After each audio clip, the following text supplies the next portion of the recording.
So, welcome to Jumbo IS and welcome to our lecture series called Daily MCQ Practice. In this lecture series, we cover a particular day's current affairs through a set of 4 to 5 MCQs.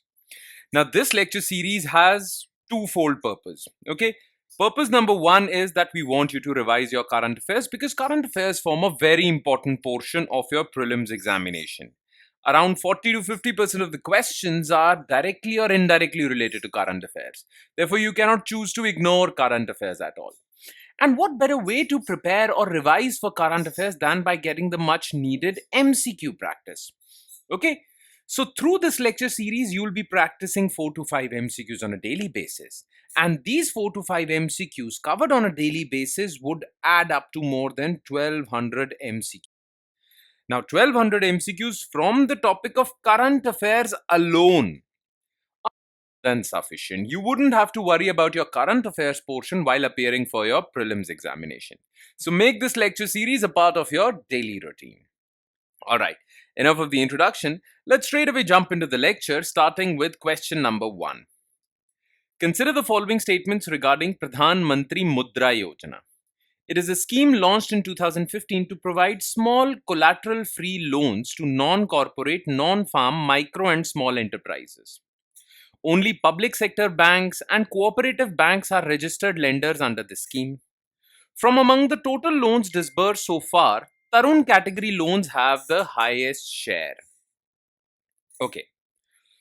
So, what is Pradhan Mantri Mudra Yojana? So, Mudra Yojana was launched in 2015 to provide small loans, small, easy loans to micro and small enterprises. Okay, non corporate, non farm, micro and small enterprises.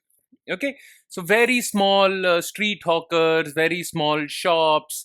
These are micro and small enterprises. So, to provide them easy loans. Now, easy loans includes collateral free loans. They don't have to provide any collateral for accessing this loan. Okay, Mudra Yojana was launched in 2015 so as to promote inclusive growth by helping these small enterprises.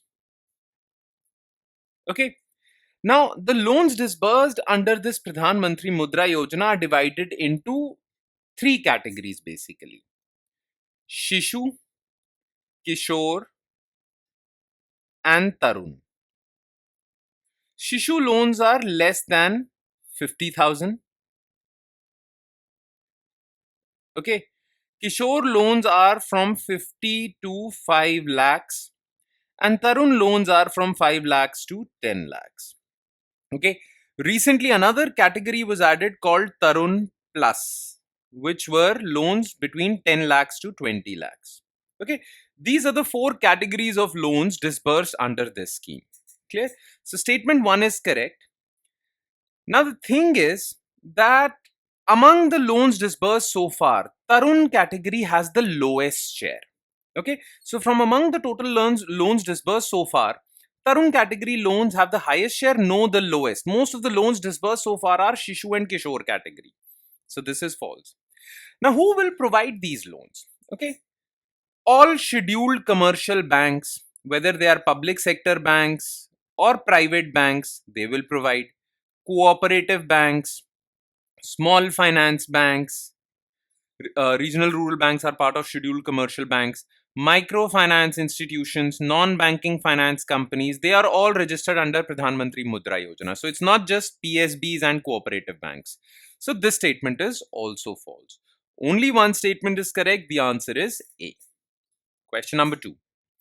Which of the following statements is correct regarding digital threat report? It is a comprehensive analysis of current and emerging cyber threats facing government organizations. The report is collaborative effort between certain CSIRT Fin and CISA, a global security firm. The report highlights AI-driven threats, risks, and sophisticated fraud techniques. Okay.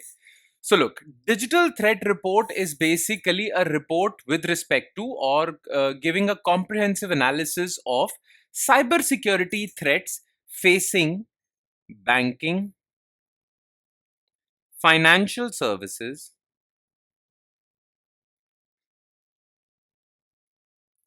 and insurance sector, which is collectively known as BFSI sector. So not government organizations, BFSI sector. Okay, so this statement is false. Otherwise, it would have been correct. Now, this report has been published. It's basically a collaborative effort between certain Computer Emergency Response Team, CSIRT in, okay, it is with respect to financial cybersecurity, and a global cybersecurity firm, CISA. So this part is correct. Now, this report gives analysis about AI-driven threats, AI-driven risks, sophisticated fraud techniques that have recently emerged. So this statement is correct. Only 2 and 3 are correct. The answer is B.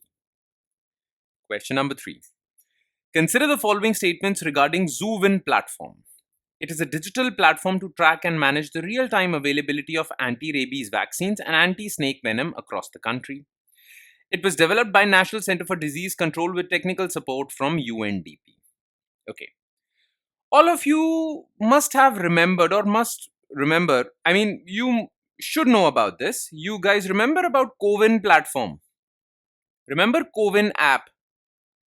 Remember the time when there was COVID-19 induced lockdown and everyone was after the vaccines that were being provided by the government, right? So CoWIN platform basically was a digital platform that gave you information with respect to availability, geographical availability of COVID vaccines so that you can go to your nearest center and basically get yourself vaccinated, right? So on similar lines, government has developed ZooWin platform. Okay, ZooWin platform will give you information, geographical information with respect to anti-rabies vaccines and anti-snake venom. Okay, it was developed by NCDC and technical support has been provided by UNDP. Both these statements are correct. Okay, so it's a short question. Both statements are correct. The answer is C. Question number 4. Consider the following statements regarding biomass mission under Earth Explorer mission. It is a satellite mission by NASA which will provide information about the state of the planet's forests and how they are providing insights into forest role in carbon cycle. The satellite shall be placed in geosynchronous orbit at an altitude of 666 kilometers. Forests absorb 16 billion metric tons of carbon dioxide per year and currently hold 861 gigatons of carbon. Okay.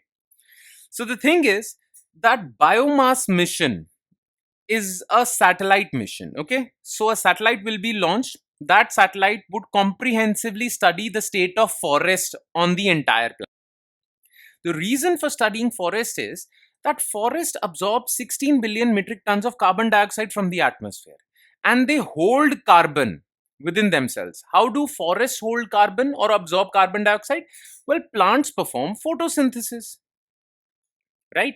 And in photosynthesis, they absorb carbon dioxide from the atmosphere. So the more forests we'll have, the more carbon dioxide will be absorbed from the atmosphere and that would prevent global warming.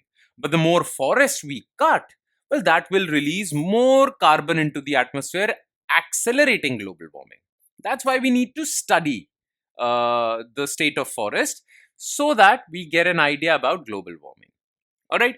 Now, third statement is correct, and for this reason, biomass mission has been launched. Now, under this mission, a satellite will be launched at a height of 666 kilometer, but that is sun synchronous orbit, because geosynchronous orbit is around 36,000 kilometers. This satellite will be released in sun synchronous orbit. So this statement is false. And first statement is absolutely correct. There is only one word wrong, and that is it is not a NASA mission, it is a mission by European Space Agency. So first statement is also false. Only 3, the answer is C. And last but definitely not the least, consider the following statements regarding 26th edition of Women and Men in India report. It is released and published by Union Ministry of Women and Child Development. The latest report has highlighted improvement in female labor force participation rate and gender parity index in education. Higher percentage of women are bank account holders in urban areas than rural areas. Okay. So basically, the latest edition of Women and Men in India report has been released. And this report basically highlights the difference between men and women across many indicators. Those indicators can be education, health, leadership roles, bank accounts, financial inclusion, startups, all these things. Now, this report is released by Ministry of Statistics and Program Implementation, not Ministry of Women and Child Development. So this is false. Now, this report has highlighted some positive news. What are those positive news items? Well, there has been improvement in female labor force participation rate. There has been improvement in female enrollment in education institutions. Okay, thereby improving gender parity index. This is correct. Second statement. Now, there has also been improvement in number of bank accounts owned by women. So more and more females are opening bank accounts under their own name. Now, this report has given a funny statistic. Generally, we would expect that more higher percentage of females in urban India would have bank accounts, but it's the opposite. Higher percentage of females in rural areas have bank accounts. Okay, so this statement is false. Only two is correct. The answer is B. And with that, we conclude today's session. Thank you so much for watching, everyone, and I'm sure it has added value to your preparation. But it would add more value if you revise this lecture as well. And by revision, I mean spending another 5 to 10 minutes taking a look at written detailed solutions to each and every MCQ discussed above. Now, these solutions are provided in our notes, and these notes are shared on our Telegram channel. The link to our Telegram channel is provided in the comment section below. You just have to click on that link. It will take you to our Telegram channel, and from there you can download the notes for this lecture and do the necessary revision. And on that note, I'll be signing off with the promise of seeing you again with another set of MCQs. Thank you, everyone.